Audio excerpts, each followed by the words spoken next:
Good morning, folks. It's Lindsey Huddleston back in the building with another SPS Monday Motivation. That's right. I hope you had a good weekend. I had a great weekend. It was daddy-daughter weekend, so you know you can't go wrong. We caught a movie, went to go see Captain America. That was pretty cool. What else did me and Madeline do? We had a lot of fun. Pillow fight, but daddy had to go parental and just, kind of turn the whole bed over on. Parents really got to dominate and win. But it's been great. Also, great news today. What do I say first? On a personal note, it is my alphaversary. That's right. It is 30 years in the brotherhood. Shout out to my brothers, the 12 apostles of Alpha, my Sands right here. Man, RIP.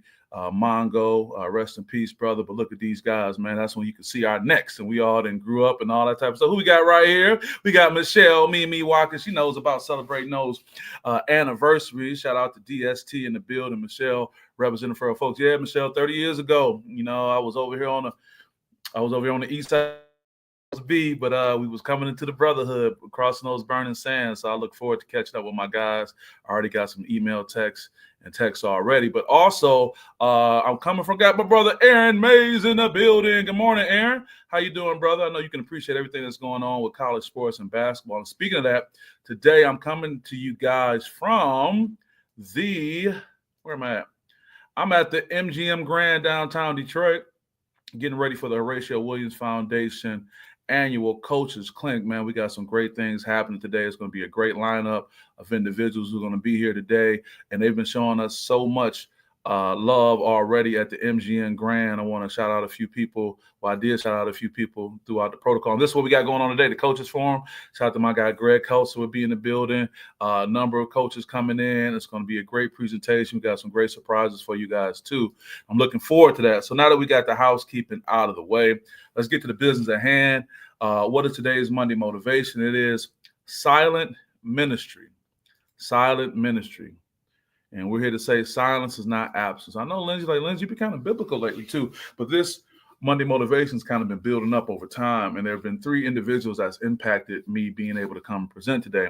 One of my colleagues in the sports psychology world, more so in the sports performance world, I would say, hey man, what you got going on?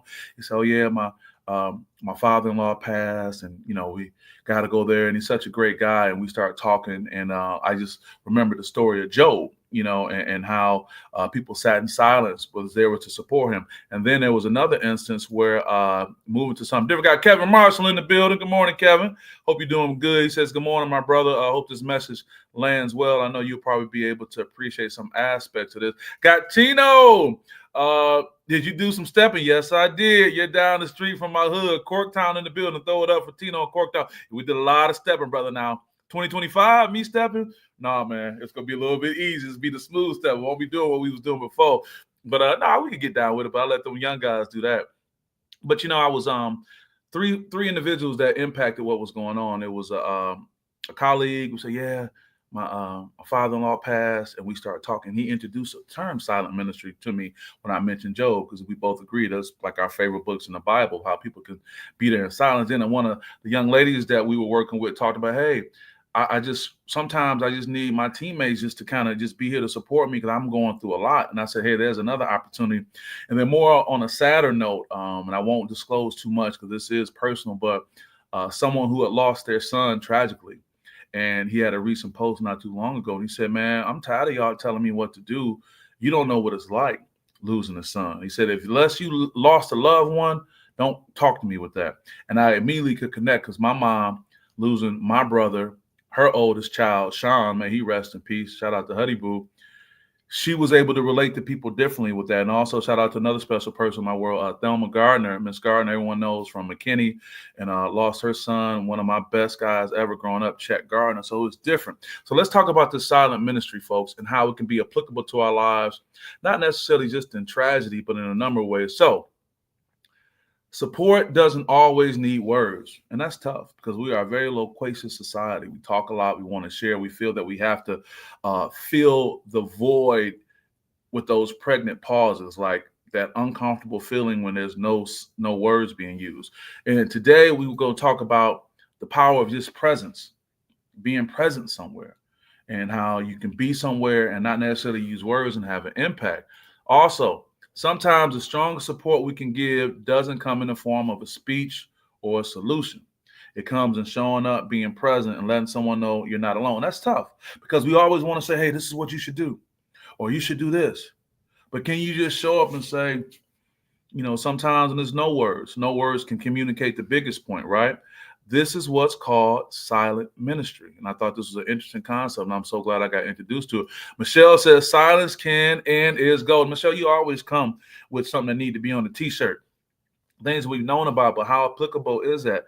Silence is golden. I can see the importance of that even more so now, just having this conversation.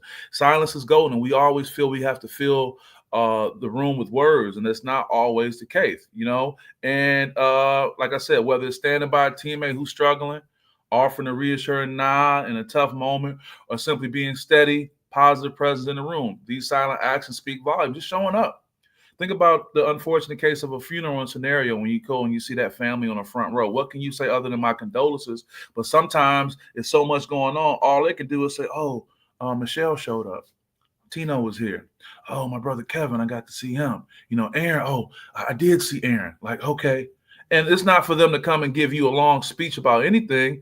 It's their presence is powerful, Also, in the most extreme cases, such as grief and loss that I just mentioned, words often fall short, but presence can bring a comfort that language cannot reach. What are you going to say when somebody has lost someone? So let's step away from losing someone. What are you going to say when somebody's in a slump? Somebody's having a tough time. Oh, you should change your stance. You should change your grip. You should change. No. Like, dude, I'm here for you. Sister, I'm here for you. I'm right here. Also, going back to sports and beyond, we often focus on being vocal leaders, but leadership also means knowing to be silent, be still. You don't got to always have a speech. And I know that's tough because we're conditioned to say, what can I say? Me, of all people, a talker, you don't always have to have a speech. What about you come up and pat somebody on the back and just stand next to them and use silent communication? They say body language is, 90% of how we communicate. Ezra Bell, Grand Rising fam, how you doing? We talking about this silent ministry. Ezra can get that just as me. He's a very loquacious brother. He can fill the room with words. But Ezra also has the emotional intelligence, and this does touch on that. And sometimes Ezra, no, you don't got to say nothing. Come in with a nod. I'm here. If you're ever in a situation where there was about to be some commotion or something like that, and then somebody showed up, one of your partners, one of your friends, they don't got to say no words like, oh, they here. So we good. So I want us to think about silent ministry and how that can have an impact. Let's go back to the book of Job that I mentioned before, right? That's one of the visual images. He was afflicted. And I think as a young person, that just blew me away when I was learning how somebody can be so afflicted. What does the scripture say about Job? Let's go. And it says, the book of Job, I'll read the first few verses. There was a man in the land of Uz whose name was Job, and that man was perfect and upright, and one that feared God, and he eschewed evil. He stayed away from evil. He was a good dude. He had a beautiful family and all that. And of course, some of us, we all know the story. The devil tempted him and say, man, I bet, if he gets afflicted, he's going to turn on God. And he didn't. But the whole point was he was so afflicted that there were no words people can have for him when they showed up. Sometimes can we just show up without words? We don't always have to use our words. Sometimes our presence can be more important than that. Who we got right here? I got Aaron May. What does Aaron say? Knowing when to be silent and still is vital and essential in leadership quality. That's a tough one, though, Aaron. I just used the term emotional intelligence when I was describing my guy Ezra, and that's what you're talking about. So I'm looking at everybody on this timeline having emotional intelligence. Can you just be quiet? Can your presence be enough? Can your energy be enough to do better than what your words? Because words can sometimes be jumbled, and sometimes, guess what? Words we can't take back. You want to show up and say the wrong thing and be known for that? Like, I can't believe he showed up and said that. Or that's not what I want to hear right now, what somebody is saying. Or I don't want to hear that. No, I'm good on that. But your presence, what's somebody going to say? Get away from me? When you come and you have warm energy, you can walk in the room and change and impact the room. So that's something to be mindful of. And Aaron, you said exactly right. It's a vital experience to know when to not say anything on that. A few more things I have for you guys. Like Aaron just said, there are times when you need your energy, empathy, and presence to be the support someone needs. Let your energy be it. It don't have to be your words. It's your energy, because you come in there and you are constantly connected to what's going on. Okay, I'm just looking at a note from my mother. She already at work, My point being is sometimes that could be. So here's what I want you guys to ask yourself. Ask yourself this. Who in my life could who in my life could use a little extra support without needing to ask for it? That's a tough one. Think about that. Who needs some support without them asking? Because they probably won't ask. Think about, who can I kind of holler at and may need that? What's up, brother Kier? What's up, brother Grand Rise? I need this message this morning, brother. I'm so glad that this can be something that can be an impact for you. I'm so glad it is something that could be an impact for you. Thank you for supporting the foundation and everything that's going on, too. I saw your notes in the past. Well, that means we're getting somewhere. Also, too, how can I be more mindful of showing up even when I don't have the words?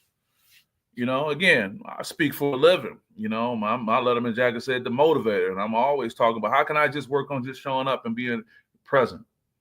Because you let my energy be more powerful than what my words can be, right? Also, how can I be quiet strength that others can lean on? Quiet strength. Quiet strength, meaning that you probably have to internalize the thought more than anything else to exude that strength.